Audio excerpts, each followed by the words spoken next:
Okay.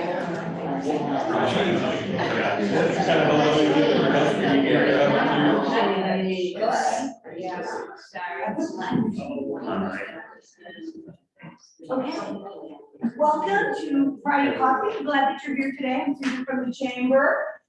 We first of all want to thank our sponsors today, folks from Covenant Chiropractic and Wellness, and we're going to hear from them just a little bit more after our program today. But first, I want to welcome everybody on Zoom too, and remind you that if you could stay muted, that just prevents any unwanted unforeseen background noise that you might have. So we do want you to unmute yourself and introduce yourself, and at the end, if you have an announcement that you'd like to share, please do that. Introductions.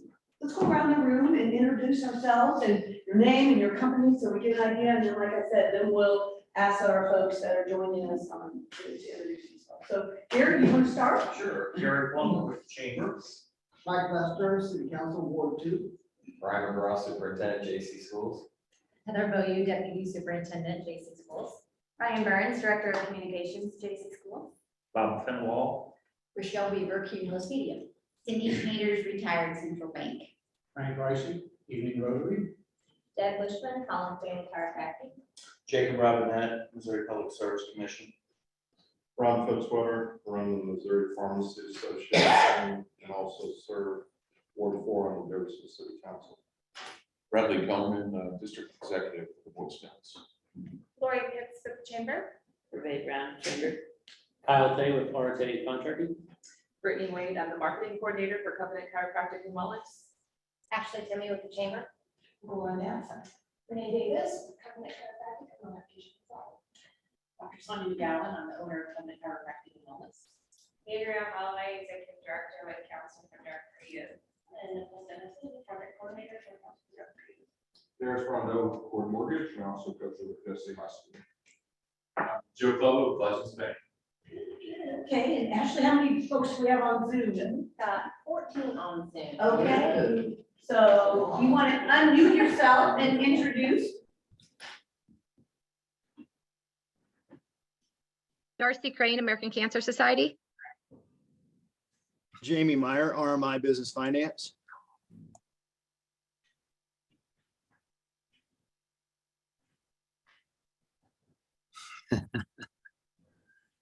Next. Leslie Backstrom, the Architects Alliance. Alyssa Jackson, Central Missouri Foster Care and Adoption Association. Terry Rackers, Chamber. Logan Gratz, Gratz Real Estate and Auctioneering.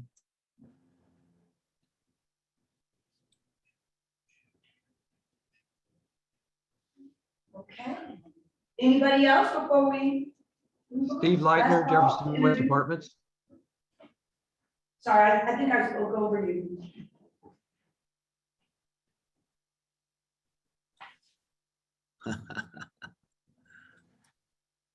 Okay, last call for introductions. We're gonna move on. Good, glad that you're all here. Ashley, advance. Yep, sorry. Okay.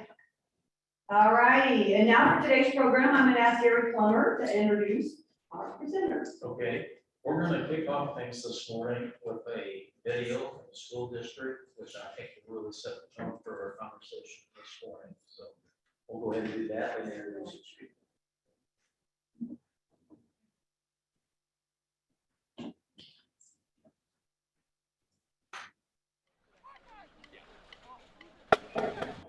Brian, did you want that video played right now?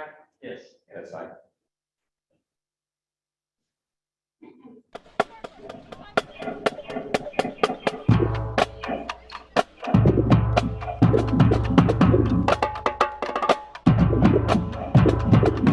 In these halls, we build champions. Champions of sport, speech, song, and science. Champions who discovered a talent, a skill, a passion, and never gave up on the pursuit of greatness. Champions who were knocked down and got back up because there's glory in the comeback. Champions who know that no one reaches the top alone. Champions who are the culmination of lessons, practices, and rehearsals.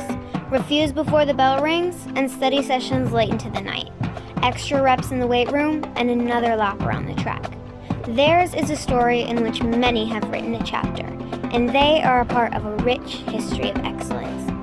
Because here, we teach champions, we coach champions, we guide champions, we fuel champions, we build champions. And in doing so, we become champions ourselves. Whether our hands hold a broom, pick up a phone, write on a board, or serve with a spoon, there's a champion in all of us. Champions aren't born, they're made, and we're building them every day here at the Jefferson City School District. I'm a champion. I'm a champion. I'm a champion. I'm a champion. I'm a champion. I'm a champion. We are a district of champions. Build a champion, be a champion. Pretty cool, huh? We had the program with our Partners in Education business partners recently. Bryan McGraw presented to that group, and we were so excited about the positive things going on in the school district that we wanted to broaden the audience. So it's really great to see so many of you here this morning, and the folks on Zoom, welcome for that. We're going to ask Bryan to tell you a little bit about his career and his pathway to Jefferson City. Kind of set the tone for his presentation this morning. Bryan, thank you for being with us. Sure. Thanks, Gary, for having me, and thanks everybody for coming today. Just a little bit about myself. Former teacher, assistant principal at middle school, high school level. I was principal of Scranton High School, which was a large urban school, over 2,000 students, 30 different languages, 30 different cultures involved in the school. We called it the Campus of Champions, and over time we had great success. And from there, I went from director of secondary education and then took the superintendent's job at the North Pocono School District for 11 years. Before I took that job, they had 7 superintendents in 15 years. My wife said, "You're crazy, we're gonna be in big trouble," but I just had a great feeling that we could do super things there. And as we set out a plan to become North Pocono proud, we became one of 2 high schools in the country to make advanced placement honor roll for 6 years in a row. So when the opportunity came to Jeff City, we were up in Pennsylvania, my home, for 20 years. The opportunity came for Jeff City, my wife's home. It was time for us to move closer to her parents. I had lost both of my parents in Pennsylvania, so we wanted to bring our kids closer to her parents. Her dad, Jim, was a coach and a teacher here in the district, so we were excited to take the opportunity to work with Larry in the district last year, and then have the opportunity to step into the superintendent's role this year. So if anyone ever thought, why would he come to Jeff City? There's your answer, and I'm super happy to be here. And it's just such a welcoming town, and everyone's been so nice and supportive. I appreciate it. You saw the video today based on champions, and you heard rich legacy of success here. We thought we wanted to focus on our vision of what we wanted to build here was not only to embrace the past championship moments that have occurred here, but also to talk about the ones that are created here every day and the things that we can do in the future. And you saw both high schools there and the good things that are going on. But when, we feel that super things are going on each day in a variety of different buildings at the elementary level, middle, and secondary level. So I just want to touch on some of those things.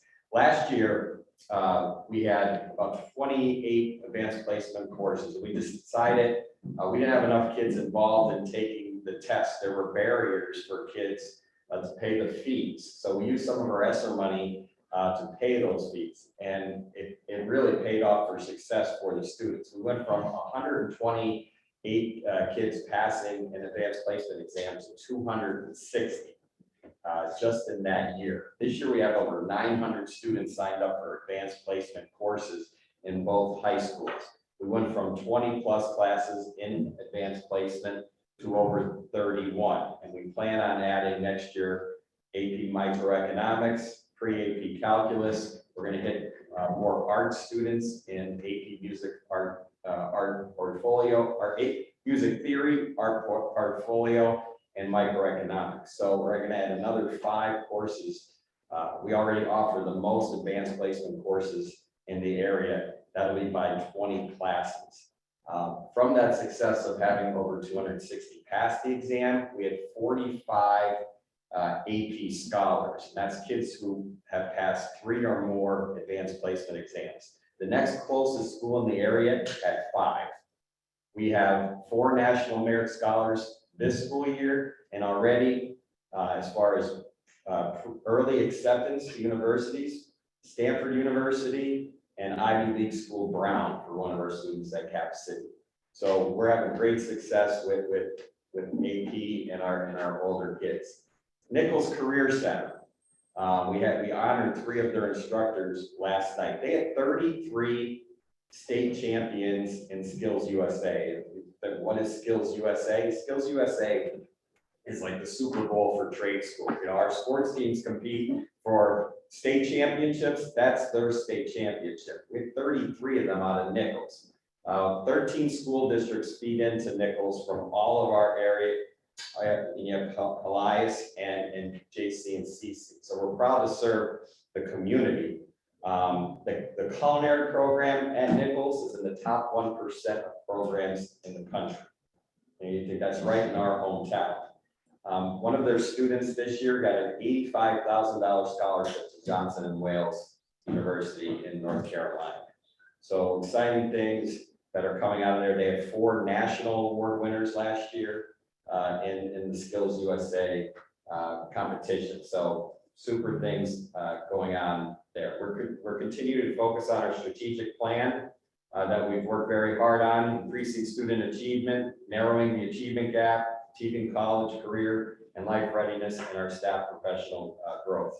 We had a lot of staff changes this year. We had 7 principal changes of our 18. And we brought, obviously, with me shifting over to the superintendent's chair, we wanted to keep consistency and then hire, the best thing a leader could do is hire smart people. So Heather was promoted to deputy superintendent. She makes the job a lot easier. Heather she was principal at West Elementary, but also came from St. Joe, where she was a principal previous, and she was our assistant superintendent for elementary. She's extremely demanding, has high expectations, and that's why we love the things that she's doing.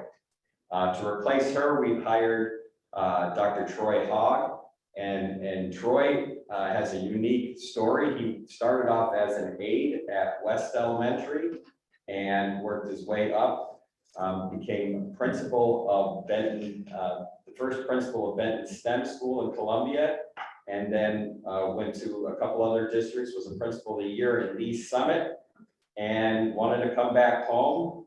And the interesting story is when we were studying STEM schools last year, we went up to Benton STEM and they talked about this dynamic, energetic principal who got the school rolling, but he's not here anymore. And, it's not being as successful as it was, but when he was here, he was great. So we posted Heather's job and we're in interviews, and the guy comes in and he's like, I started Benton STEM and blah, blah, blah. And I went, this is the guy who said it was really good. Let's get it. So he's here on our staff, and we're proud to have him in the central office. And then we have Deanne Fisher at Jeff City High School, who's doing great things, changing the culture over there, high expectations for kids, and obviously a former J herself, and Emily Vallandingham over at TJ. We're already seeing great success over there. And Justin Browning, who left being principal at JCAC, and he moved over to Lewis and Clark. So we're excited about all the new admin team. Things that are going on presently, there's a lot of them. But one of the main things that you've probably read about is our first elementary STEM school. That'll be at Thorpe Gordon Elementary. We are renovating the school this summer and turning it into a STEM school. Their staff is presently being trained in STEM learning opportunities for kids. They've had a couple parent meetings. They have one coming up in December, I think on the 19th. Even if community wanted to attend. Dolores Skaggs is the principal there. She's super excited, super energetic, and really turning things around there. Not only the kids that are in the Thorpe boundary are going to be able to attend there, we're going to have a certain number of slots for students that are outside of that school boundary if they were interested in attending. And we've already had parents reach out for those opportunities. In the last week, we had a gentleman called Bill Broyles, who was former JC grad and resident. He has a company outside of Chicago that has STEM supplies and STEM games. They've donated $500,000 to in STEM materials to the district. And the first truck actually is en route today to deliver learning materials for kids. So we're super excited about those STEM opportunities throughout the district.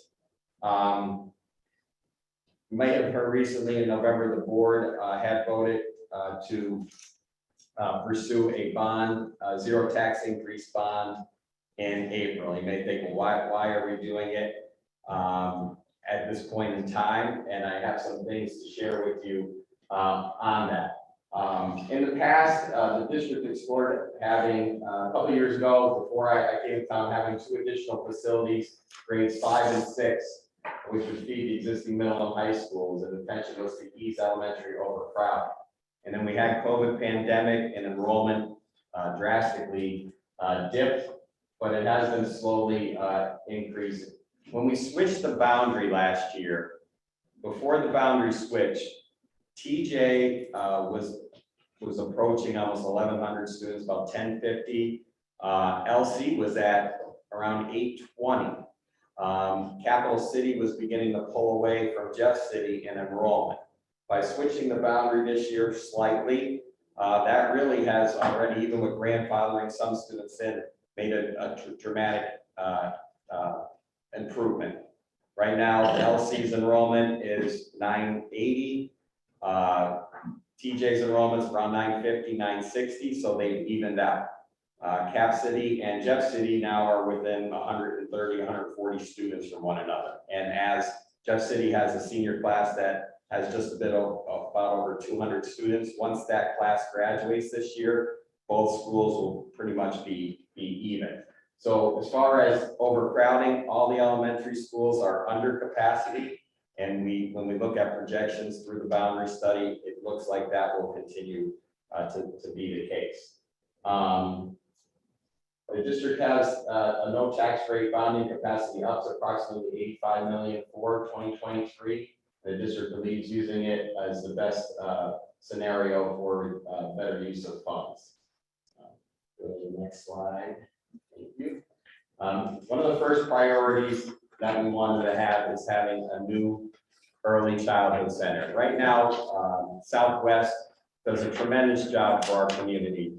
We have served 150 students of poverty and special needs.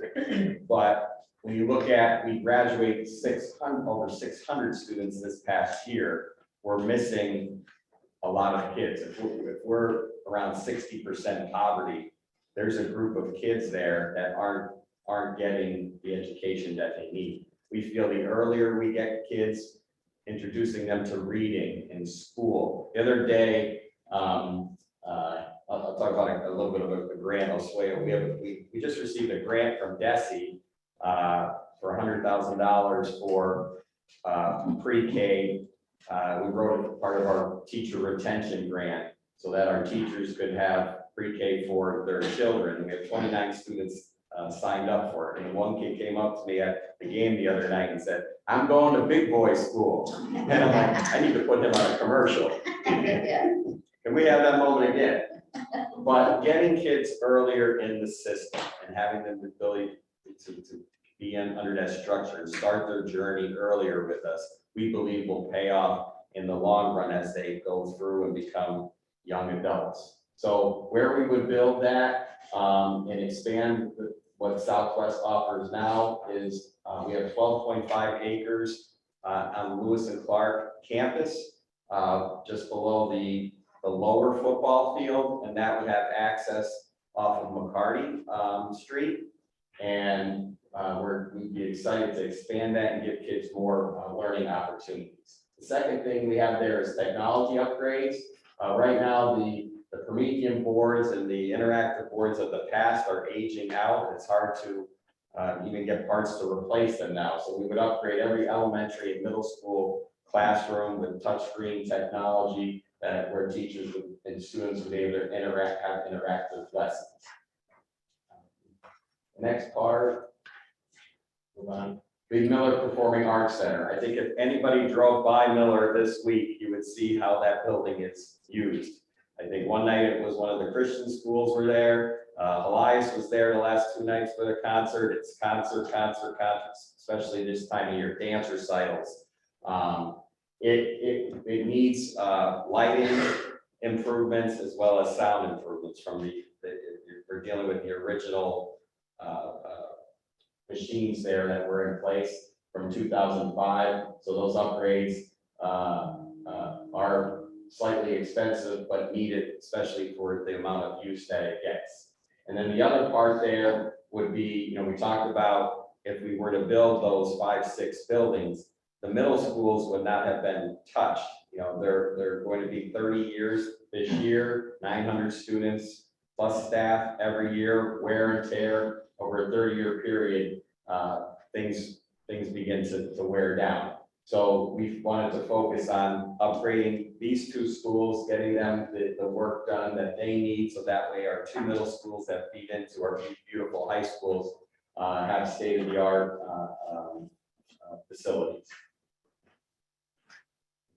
And then there are additional JC improvements. I did bring up Nichols' career, and I think it's important to say, right now, their building trades group actually have to leave campus to go to school, so to speak. We rent a facility off campus where they do a lot of the buildings. They do a lot of work for Habitat for Humanity and build some of those homes. But right now, they have to come to school, check in, and then leave and go to the site, which it's a lot of learning time lost. So we're looking at putting the building right across from Thorpe Gordon, where what will be the left center field of the baseball field that's being constructed right now. There's enough land there where we can put a building trades building, and we're also looking to put an agricultural greenhouse for the ag program on the side of Thorpe Gordon, which will connect the STEM opportunities with elementary and the Nichols kids. So they'll be able to partner, have role models, positive role models for kids as they go through their learning journey.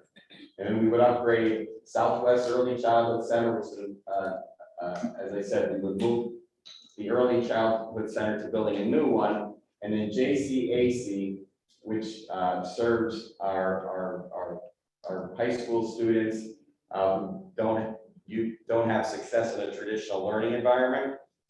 They would go over to Southwest facility, which is much bigger.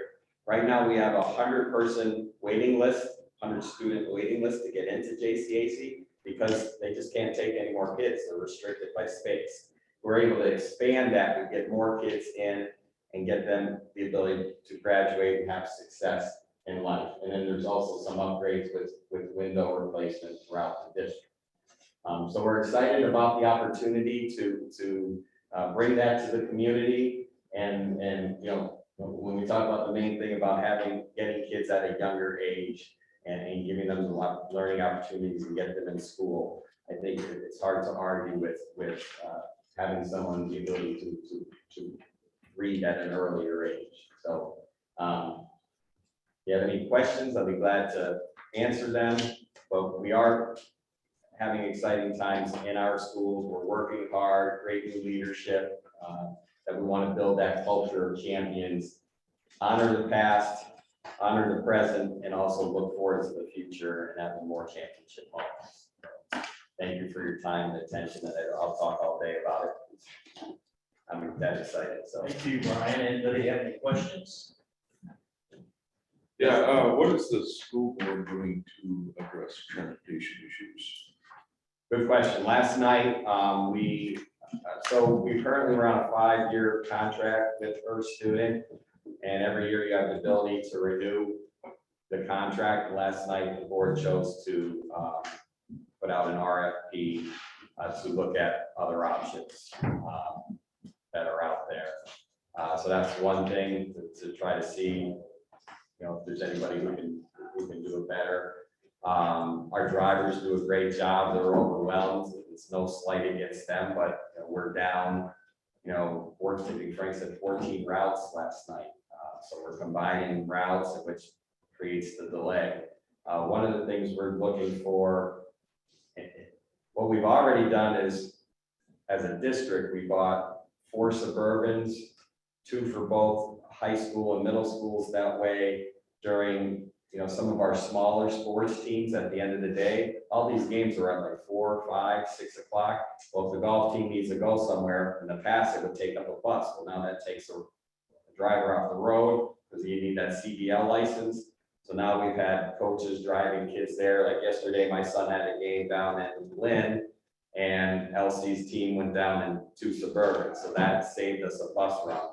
So we've done some of those things. We have routes that go up to Columbia for some of our alternative kids throughout the day, and we have 2 Pacificas that we lease. So we've done a lot of those small things, but still haven't seen a lot of success on a grander scale. So they met with, they studied the city of Wichita. Wichita has a partnership between their local transportation, their city transportation, and their school district transportation.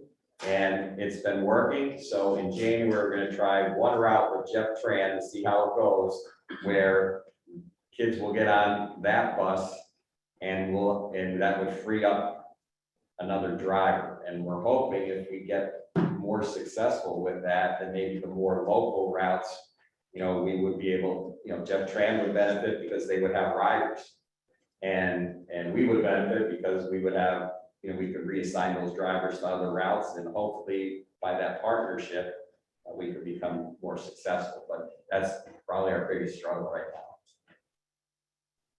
Other questions?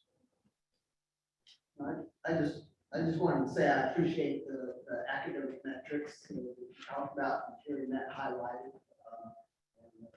Good to hear great things going on with the schools, especially with Cornell and Sims. That's fantastic. I didn't want to put any pressure on Darius, but I think he thinks Jeff City basketball is decent this year, Mike, so I didn't want to say anything else. But if they aren't so good, it's on Darius. They always blame the assistant coach. That's true. Other questions for Brian? What's the, go ahead.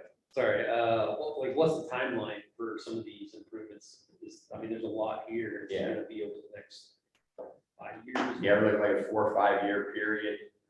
First thing we would tackle would be the early childhood center, and then I think everybody knows the workforce. There's only so many workers to go around, especially construction. We're facing that now, even with the stadium project, and both of that. And then when we renovated Monroe Heights this past summer, it was kind of how many people can do plaster and things of that nature. So we're going to do it in stages over 4 or 5 years. Yeah, I'm just curious, have you all had any issues on teacher just recruiting, retention, and are there any initiatives going on there?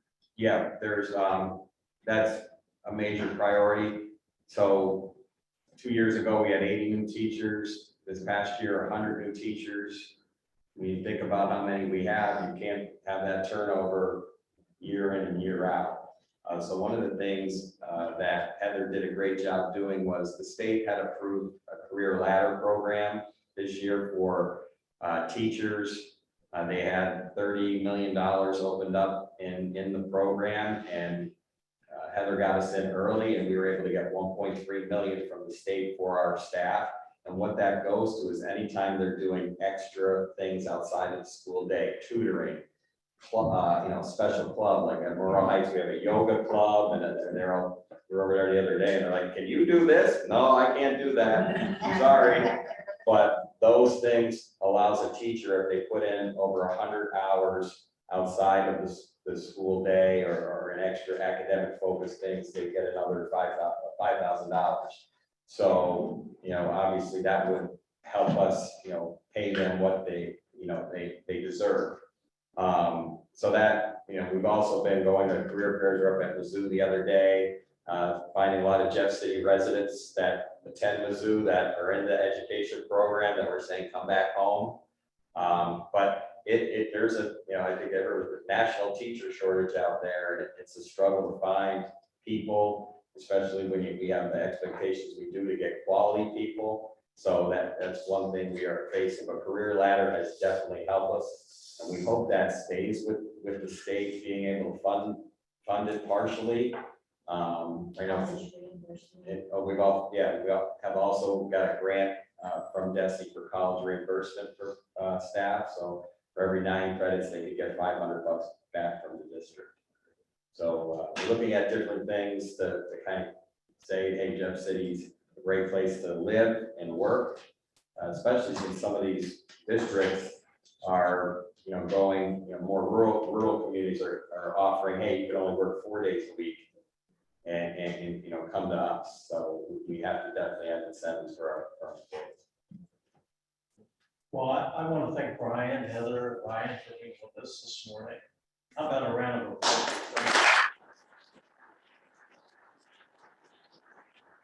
Before we move on, they brought some door prizes, so I am gonna let Ryan help us. Ryan, why don't you tell them what you got there? Sure, we have, we put out kind of an online store this year for our District of Champions apparel. Our hope was that everybody in the community would want to rep our gear. Can you turn your cup around too so they can see the logo? There you go, just branding. So we have a t-shirt and we have a hoodie. I guess whoever gets drawn first can choose which one. All right, okay. So, all right, you want to draw? Sure. All right.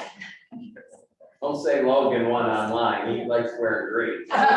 Jacob Robinette. Stand up. Luke's over. Which one is it, Jacob? Let's do.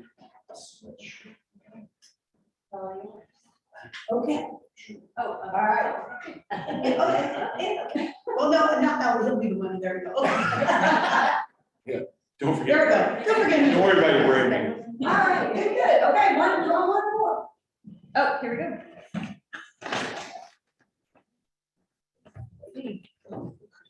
Nicole Dennison. Yeah.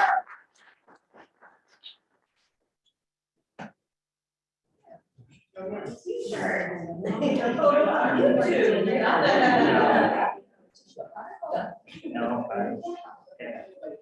There we go, thank you.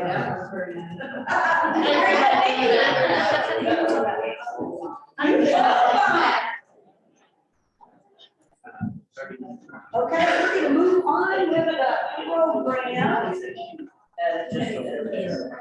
Okay, we did introductions, but I always like to welcome our newer chamber members. These are the members that have joined the chamber since we last met at a Friday coffee. So Remax, Josh Thompson, AT&T, Tracy King, First United Methodist Church, Brett McGowan, Missouri Golf Association, Scott Opus, Missouri Police Chiefs Association, Robert Shockley, and Promo Realty, Chelsea Arnett, Westside Veterinary Clinic, Dr. Linda Patton, and BP Tool Sales Inc., Brett Piercy. And I didn't hear anybody online that was in that group. If you are, I welcome you personally, but I never let you have an opportunity, hopefully, to meet and connect with some of these new members soon. So with that, I want to do the spotlight for our sponsor, Covenant Chiropractic and Wellness, and sitting here with Dr. I'm going to turn it over to Dr. Simon. Hi, everyone. Like she said, my name is Dr. Sonia McGowan. I'm the owner of Covenant Chiropractic and Wellness. I'm a pediatric chiropractor by trade and training. And if you look at the folder in front of you, you'll get a little bit of an idea of the many things that we do. We focus on kids, pregnant moms, infants, kids with complex needs. So by complex needs, I mean kids with autism, learning disabilities, ADD, ADHD, PANS and PANDAS, just really kids who are sort of round peg, square hole kinds of kids and need just a little bit of extra help. We are pretty much a complete female clinic. Our business director is a man, but the rest of us, all of the direct care providers are women. So we have myself, and then Renee, who you're going to hear from shortly. And then we have Liz and Jackie, who are our physical therapists and our OT as well. And so what we like to say is that we have many ways to help moms, babies, and kids, from chiropractic to hyperbaric oxygen, craniosacral therapy, and what Renee is going to talk to you about a little bit very quickly is some of our lactation consultation services and something new that we're going to be offering to the week. I can help with your staff retention. I really can. I mean, it's proven. What we're offering is we are offering an employer-supported lactation program. And what that would mean is that the employer would provide lactation support for mom. Do I have it? Got you covered. There you go. So save money, less absenteeism, higher productivity. So the employer would provide lactation services for the family. It's not just for the mom, because we know that dad's going through a lot of lactation too. So in the past, we have seen, very recent past, we have seen the formula epidemic or the formula crisis. Nobody missed that, right? And so often people would say, well, if mothers would just choose to breastfeed, right? There's a lot of condemnation that goes with that. And what we know is that women do choose to breastfeed. Over 70% of women choose to breastfeed, and a vast majority of them are quitting because they are not getting the support they need, and they are not able to provide. We are not able to provide. We do not choose to provide the support that they need in the workplace. Teachers are one of the big niches that they are unable to get the time that they need to pump so that they can provide more for their babies when they are at home. So what we know is that we do a great job of educating the WIC clientele in this community. I did work for WIC for almost a decade and a half, and I love the program. What we know is that 50% of babies in the community are born into the WIC program, but we have the other 50% that need that support too. So then we are providing support for mothers families prior to the baby being born, so they know what they're getting into. And when we're providing that support right after the baby comes, they are much more successful in the workplace. So how does that translate into dollars? Because that's what it means to do, right? It means, although we would love to think that we all want this beautiful emotional gain for families and friends, what we know is it has to translate into dollars. We know that breastfed babies are not sick as often. We know that they have less ear infections and respiratory infections. We know that the physical cost of breast milk is lower, so it's less of a tax on the family's income. And we also know that moms are less sick when they have their babies. So that translates into them missing less work. Moms and dads, because you have to juggle that. We only have so much sick time. So moms and dads miss less work when their babies aren't as sick, and they aren't as sick when they are breastfed.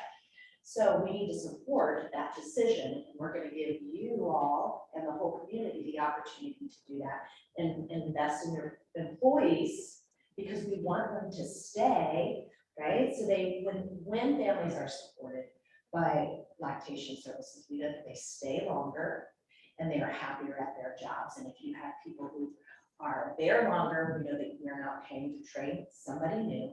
And when we know that they're happier and more satisfied with their positions, it makes for a better workplace. I mean, we are so happy at Covenant. So the information will be coming out soon, and you will see Brittany knocking on your doors. And I strongly encourage you,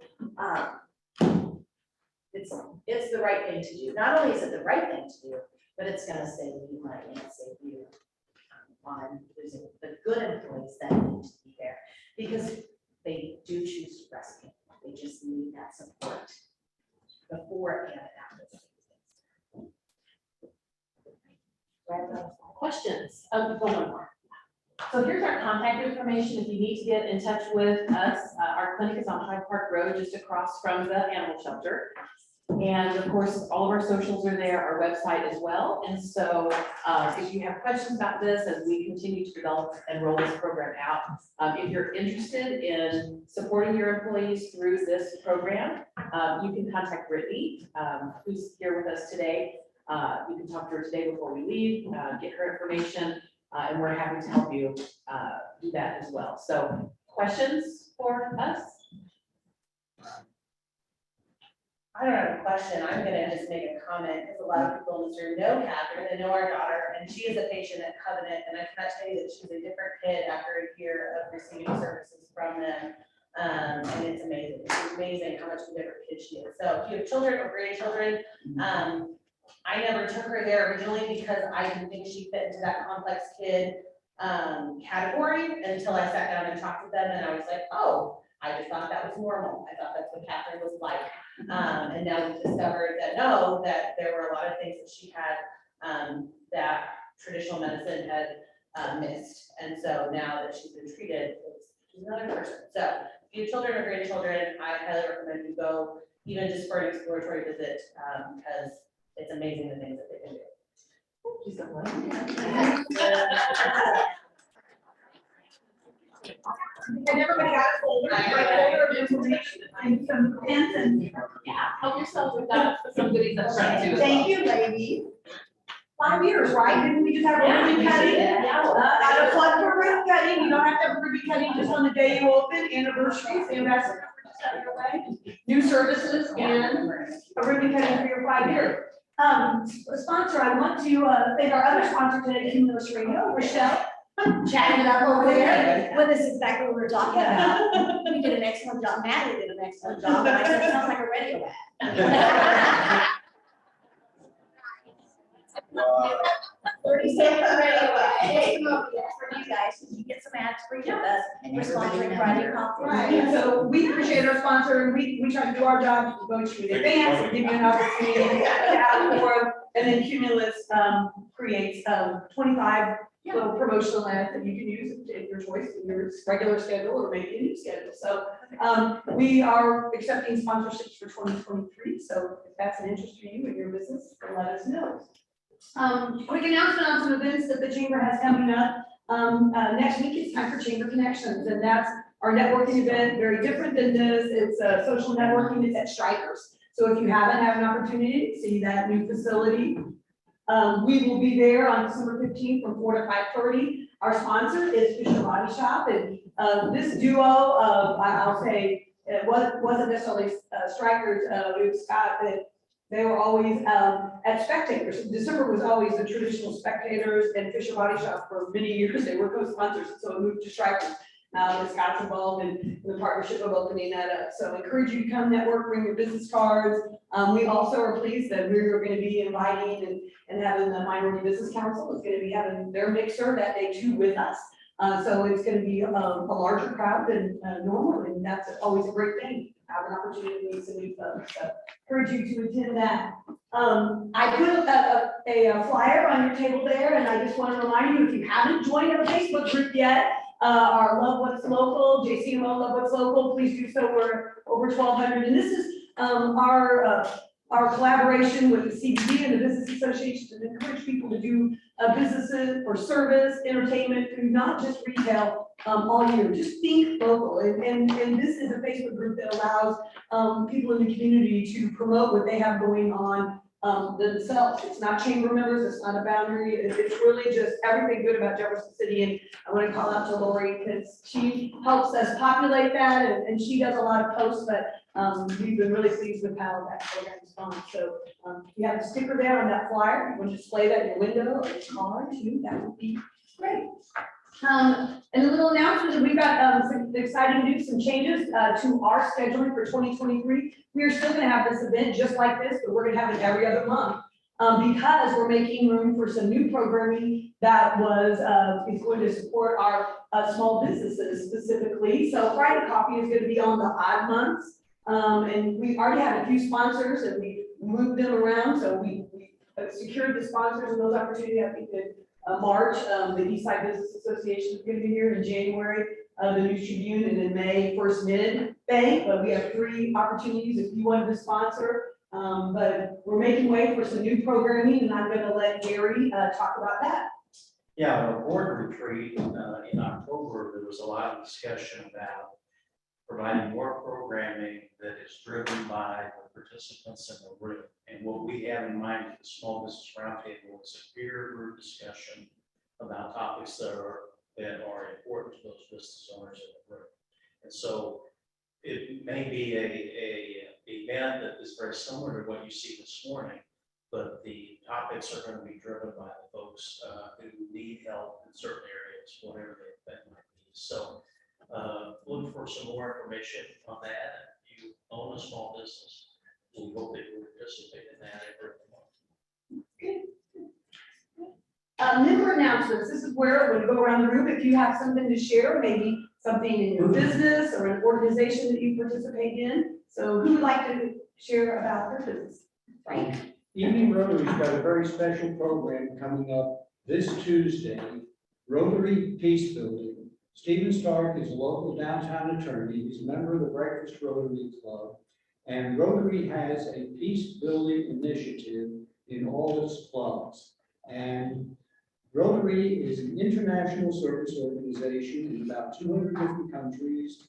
And one of our main goals is international understanding. So Tuesday, the 13th of December, right next door here, Grace Episcopal Church, 5:30 p.m. You are invited. Okay. Anybody else? More? Natalie, I looked at you like you usually have to. She's already done Sure, her pitch. that's fine, I can do another one. 'Tis the season of Christmas cards, and I know I've talked a lot here before about Record Solutions, one of our resources that you can use to help your business. You can also use it to find addresses, so if there's someone you want to send a Christmas card to, and you do not know what their address is, you can find it easily and free on our website, so. There you go. Good. See? Anyone on that? Another radio. Anybody online? Anybody that wants to? So, 2023 campaign. All right. Anyone online? Want to make an announcement? Hi, Susan. It's Lynn Cannon from the Amphitheater. We've got 2 shows on sale for next year already, and they make great Christmas gifts. So stop by our box office and pick up tickets so that you can give them away for your friends and family today. And tell us who the performers are. I know you shared that at our membership meeting, and I already heard one of the radio. No, good. I'm glad. We have Killer Queen, a Queen cover band on July 15th, and the Oak Ridge Boys on September 22nd. And the Oak Ridge Boys goes on sale at 10 a.m. today. So come on down. Oh, today, 10 a.m. Okay, very good. All right. Anybody else? Anybody else online or in the room See you there. that has something that they want to know? Okay. All right. Well, we're sure glad that you're here today. And you come back and see us in January or next Friday, we're going to January 13th. No.